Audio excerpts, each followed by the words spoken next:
But tonight I have a word for you that I've been preparing, and we're in this series called Ready for Battle. How many of y'all ready for a fight? Come on, I know a couple of y'all just raised your hand because y'all just got excited like you're about to knock somebody out. But no, we're ready for a different kind of fight. We're getting ready for battle. And here's the thing that we need to understand tonight is that we're in a battle. And if you're not in a battle, then you need to get ready for the battle so that you can step into the battle that's happening right now. God has called us to step into this battle. But here's the thing you have to understand. Our enemy that we're fighting are not people. It's not flesh and blood. The enemy has a name and it is Satan. And he is the enemy that we're going up against. And the weapons that we're supposed to use to fight him, they're not physical weapons. So when we talk about the belt of truth and the breastplate of righteousness, we're not talking about the clothes that you wear. We're talking about spiritual ways that you can be prepared to fight an enemy and to actually make it in life. And so here's the verse that we're reading tonight. In Ephesians chapter 6 is where you find the information about the scripture about the armor of God. It says this in verse 10. It says, finally, be strong in the Lord and in his mighty power. Put on the full armor of God. And then it talks about the belt of truth we talked about, I think 2 weeks ago. And last week, Pastor Ryan preached on the breastplate of righteousness. And the next thing it says that we're going to look at tonight, it says, with your feet fitted with the readiness that comes from the gospel of peace. Now, I could have sworn as a kid that says put on the boots of the gospel of peace or some peace boots or something. I feel like it's kind of fitting that a lot of us are wearing boots tonight because tonight we're talking about what you put on your feet. And before we get started, I just want to throw out a few misconceptions about boots when it comes to putting on armor. And the first one is this: boots are for keeping your feet protected. A lot of people believe that lie. I always pictured some shiny armored boots, like a guy going into battle like the Mandalorian, some Beskar armor, to block arrows and swords and stuff. But can I just tell you, nobody's shooting at your feet. Nobody goes, headshot. No, I'm ankle shot right there, bro. Let's get him in the foot. The boots that we're talking about in here, it's not to keep your feet armored from shots coming in. Here's the second misconception. Boots are the least important part of armor. Because again, nobody's trying to chop your foot off, right? Boots are not the least important part of armor. I would argue that they're the most important, but that's just because I'm here right now talking about them. And next week, I'll tell you that one's the most important. And then the next week, we'll tell you that one's the most important. Here's the third misconception right here. Name brand boots make you cooler. I'm just kidding. That may be true. I don't know. But really what I want to do tonight is I really want to focus on what that means when it talks about fitting your feet with the readiness that comes from the gospel of peace. What does that even mean? That word readiness, it actually means a firm footing and a firm foundation. So it's really not about what's on top of your feet. It's really not about what's coming to the top of your foot. The emphasis is actually what's underneath your feet. And what are you standing on? And what are you having a foundation on? Because if you go into a battle and you're standing on uneven ground and you're not solid and ready, when the enemy attacks, you're going to get knocked over. And so here's the passage I want to pull from tonight. It's Matthew chapter 14. And some of you have heard this story. I really want to look at Peter, one of the disciples in the Bible, because that is a dude right there who messed up a lot, but then he finally got it right later on. And Peter in Matthew chapter 14, let's read through this passage together, and then I want to pull some stuff from it. We're reading 22 through 33, so it's a little long, but I'm going to skim through it quick. It's going to be awesome. Jesus just fed thousands of people with the 5 loaves and the 2 fish. You know that story? And then it says, immediately Jesus made his disciples get into a boat and go before him to the other side of the sea while he sent the multitudes away. So the disciples hop on a boat, they go across the sea, huge thing of water.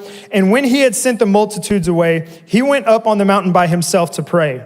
And when evening came, he was alone there. So we're talking like a couple hours or something, right? Then it says, but the boat was now in the middle of the sea, tossed by the waves, for the wind was contrary. Now I want y'all to look at that for a second. For the wind was contrary. I know I've read this passage, but I don't know if I've ever heard that word contrary in that context before. It sounds weird, right? Contrary means the opposite. It means to oppose. If you look it up in the Hebrew, what that passage is actually saying right there, or in the Greek, I'm sorry, New Testament's Greek, Old Testament Hebrew. In the Greek, it's actually saying an opposition, an adversary. It's saying that the wind was like an adversary. And so there in the middle of the sea, the wind was an adversary. There was a battle going on between the disciples in the boat and the wind. And now in the fourth watch of the night, Jesus went to them.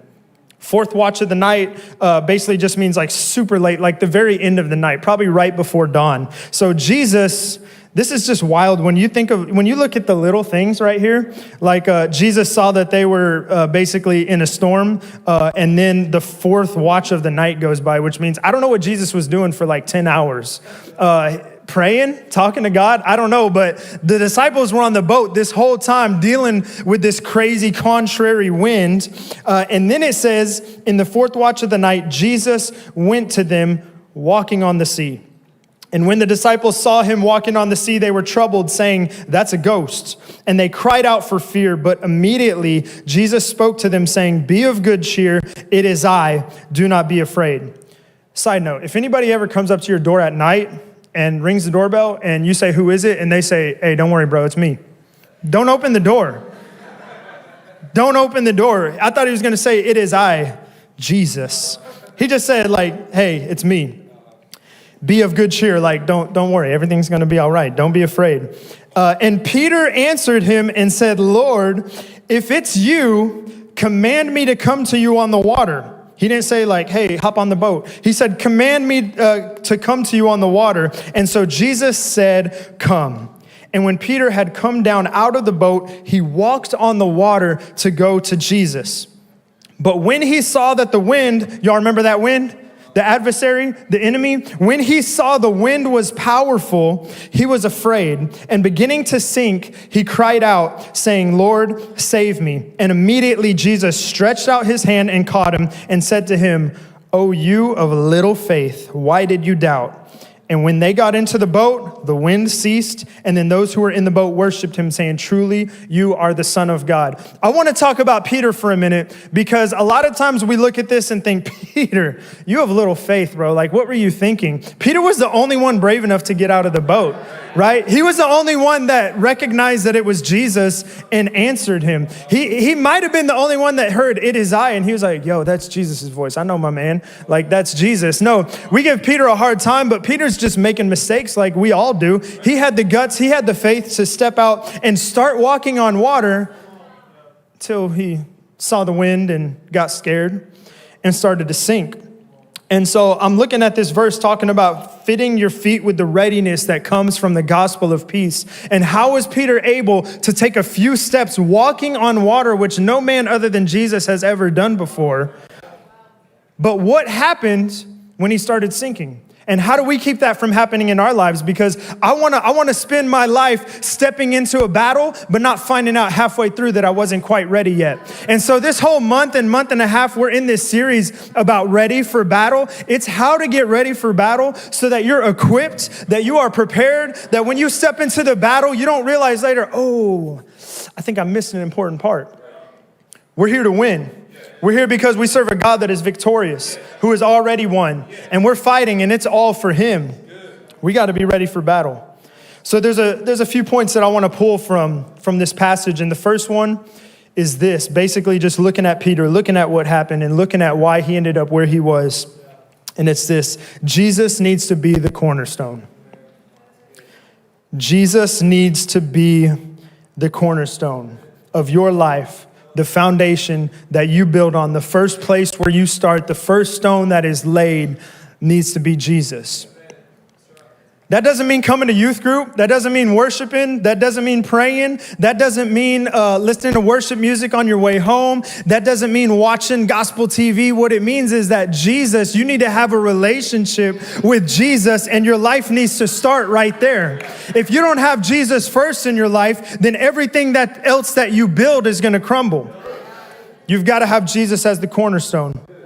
Here's what it says a few chapters before in Ephesians chapter 2, 19 through 24. Now, therefore, you are members of the house of God, having been built on the foundation of the apostles and prophets, Jesus Christ himself being the chief cornerstone. It's got to be through a relationship with Jesus. You've got to know him. Matthew 14, this passage we just read, I want to focus in on verse 27 to 29.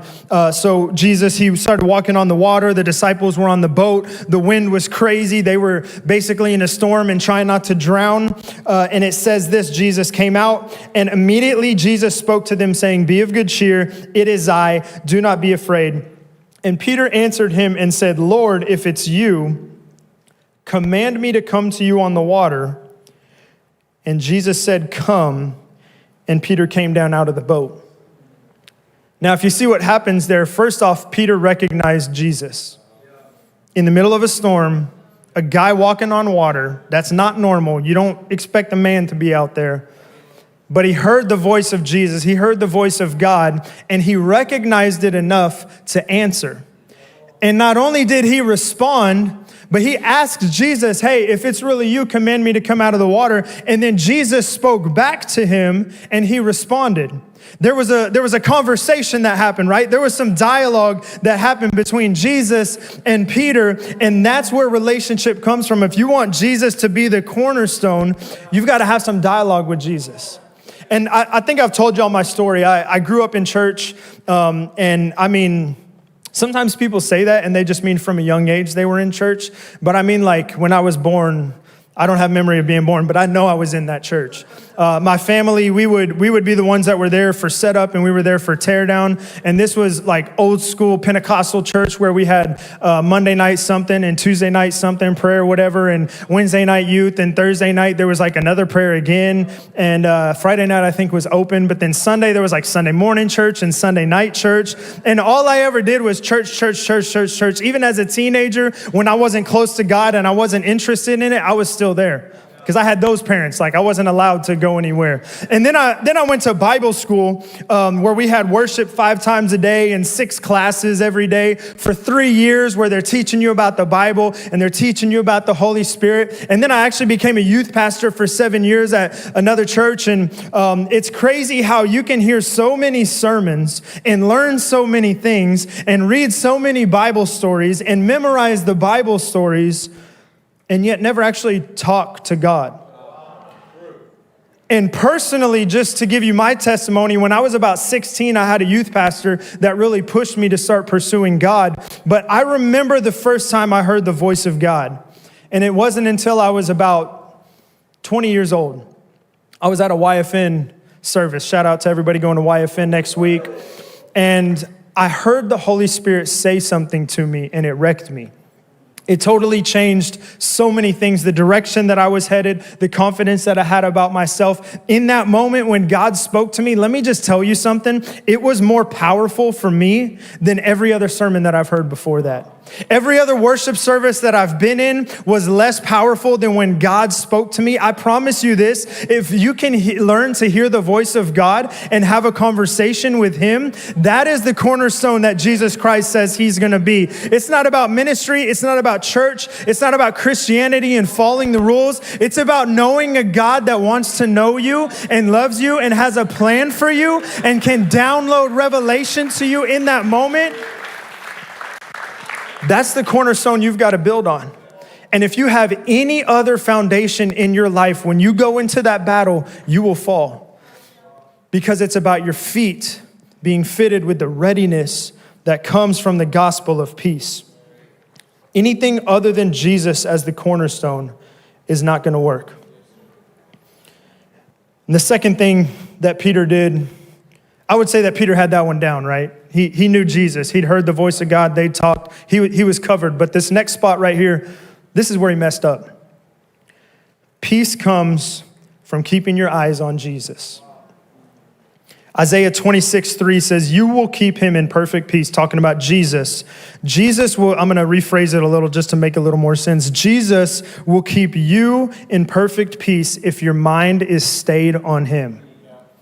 Jesus will keep you in perfect peace. If your mind stays on him. If you keep your mind on him, then he will keep you in perfect peace. You're not keeping yourself in perfect peace. Jesus will keep you in perfect peace. And if you look at this is just wild. Peter, good job, Peter. You almost had it. You were so close. Matthew 14, 29 through 30, it says, Peter got out of the boat. He walked on the water to go to Jesus, but when he saw, insert your struggle right there. When he saw, remember the wind, the adversary, the enemy that comes against you that was powerful?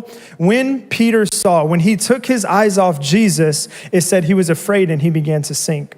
Listen, I'm telling you guys tonight, if you take your eyes off Jesus, that is when you begin to lose the peace that has given you a firm foundation. That's when you begin to slip and fall and struggle and fall to the side. When you take your eyes off Jesus, that's where Peter made the mistake. If only Peter had kept his eyes on Jesus and not looked at the wind or worried about the wind, I don't know what would have happened. He would have walked out to Jesus and something powerful would have happened. I promise you that.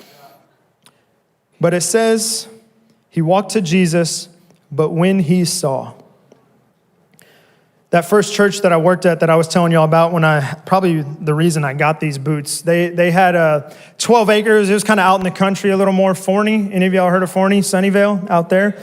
I was working at this church, and the church had 12 acres and a pond. And we had beavers that started living in this pond, and they started causing problems because beavers, they burrow into the hillside and they start building dams and cutting trees down and doing all this stuff. And the road into the church started flooding every time it rained because of these beavers. And so I got the thumbs up to fix the problem. However, I saw fit. So one night I put on probably these boots, maybe not. And I grabbed my shotgun that I had. And I went up to the church late at night. It was in the country, so you can do stuff out there. Spoiler alert, I didn't kill the beaver for you animal lovers. I told my son he loves animals. He absolutely loves animals. I told him that I hunted a beaver one time and he flipped out. I was like, I did not tell him that a beaver died later. But in this story, the beaver doesn't die, so just end it right there. Everything's good. But I was hunting this beaver one time, and I can fit the country look, but I've never actually been hunting. I just had a gun. Wild what you can do. So I went up to the church. It was late at night, and I'm thinking I'm getting this beaver. Shotgun, you don't have to aim, just kind of get it close. And I found the hole in the side of the hill where the beavers lived and went into, because I'd seen the beaver going in there earlier. And I climbed up in this tree, and I was trying to get comfortable. And I climbed up in this tree and I found a spot where I could just kind of hang with the gun right there and just watch this hole. And as soon as the beaver came out, it's over. No more problems, no more flooding. And I was up in this tree realizing that when you hunt, the beaver doesn't get a notification that you're there and come out. He might stay in there for an hour or not come out at all that night. I don't know. So I got uncomfortable, moved position, tried to be quiet. It's getting dark. I don't even know if I can see the beaver. And I was hanging out in this tree getting uncomfortable with the gun just sitting right here over the water. And I saw a little movement in the corner of my eye away from the hole, and I looked down, and the beaver popped up his head in the water right underneath me. Right underneath me. And I'm thinking, he was in that hole, dude. How did he get out of that hole? I didn't look away. I'm not like Peter. I didn't see the wind. I was looking at that hole. I was ready. And so I tried real quick I didn't even have the safety off the gun. I wasn't even ready. So I clicked the safety and I tried to spin and shoot, and I shot straight down, and water splashed up on my face, and my adrenaline, it's crazy. Your adrenaline just starts pumping and you're wired after that. And I don't even think I got close to that beaver. I'm pretty sure that beaver was gone before I even moved. He swam off. I didn't have another chance. That whole night I was like this. I was wired, man. The adrenaline was pumping. I couldn't. And you know what I realized? Practically, that beaver had another hole. He had another hole that he got out of. But the mistake that I made was I was looking in the wrong spot. And I went there with a mission. I went there with a plan. I went there what I thought was prepared, but I was looking in the wrong spot. And I think what happens sometimes is there's a couple different things that happen. Sometimes we're looking at Jesus and we get distracted like Peter. We're looking at Jesus and things start going to plan and we're stepping out in faith, but then we look away and we get distracted and we begin to sink. Sometimes we think we're looking at Jesus, but we're not actually looking at Jesus.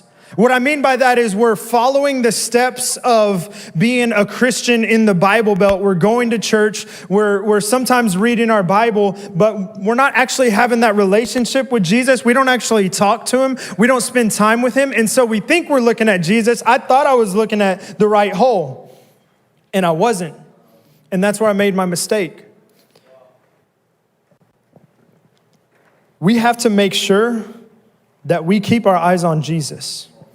Because as soon as we look away, as soon as we get distracted, as soon as we realize we're looking at the wrong thing, that's when that gospel of peace, when the peace that gives us that firm foundation, it starts to slip. And it doesn't matter if you go into battle with the sword of the Spirit and the breastplate of righteousness and the helmet of salvation and the belt of truth around your waist, but you don't have a firm foundation. This is why I say I think this is the most important part of armor, is because if you don't have a firm foundation, you're going to fall.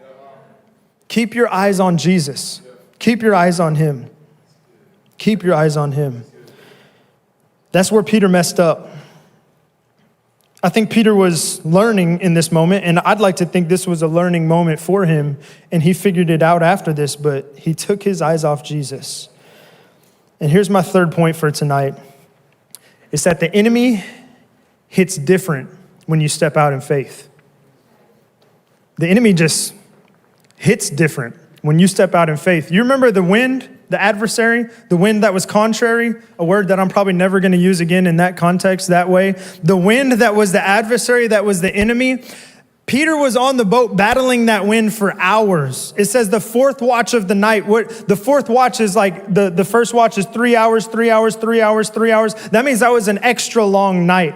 Jesus came out hours and hours and hours after the disciples were in the middle of those winds. Peter knew about the winds. He knew the winds were strong, but he stepped out of the boat. Here's what it says in Matthew 14:24. But the boat was now in the middle of the sea, tossed by the waves, for the wind was contrary. And then a few verses later in 30, when he saw that the wind was powerful, he was afraid and he began to sink.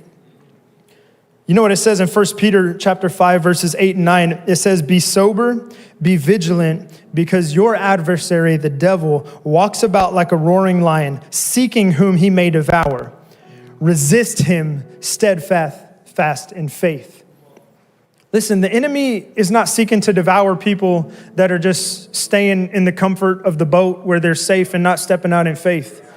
The enemy is not seeking to devour people that are already slipping and messing up. Who he's seeking to devour is the people who are taking their first steps in faith, because he knows that if you keep walking and if you keep your eyes on Jesus and you keep talking to Jesus and listening to Jesus, he knows that something's going to happen. So there's something that happens in those first few steps where the enemy you start thinking he can hit different. It's almost like he's got more power, but can I tell you, he doesn't have more power. Nothing has changed. When Peter was on the boat perfectly safe in the wind, nothing changed when he stepped into the water, except that he was walking on faith. And he was only halfway there. He was only halfway there. He had kind of a firm footing. He had kind of a firm foundation, but he started slipping. He started falling, sinking. You don't fall in the ocean. And I was thinking about this. My wife, Sarah, that I was telling y'all about, we went on a trip to Belize, which is south of here. I think it's kind of near Panama. It's like not South America. I think it's still North America, but south, you know what I'm talking about? Below Mexico. It's somewhere down there. I realize I'm not great with geography. We went to Belize, and it's right on the ocean, and they have beautiful ocean, clear waters. They have like the second biggest reef short of the Great Barrier Reef. And my wife and I, we had these friends down there who had a boat and lived down there and were rich. It was like a friend of a friend, you know, kind of a thing. I don't have connections, don't ask. But we were down there, and they had a boat. They were taking us on this tour, and we're out here in an ocean, like no locals, they were like, there's no rules down here, just do whatever. Like if you see we were, you know, fishing and picking up starfish and stuff, and we were out there snorkeling, and I'm a great swimmer. My wife is not a great swimmer.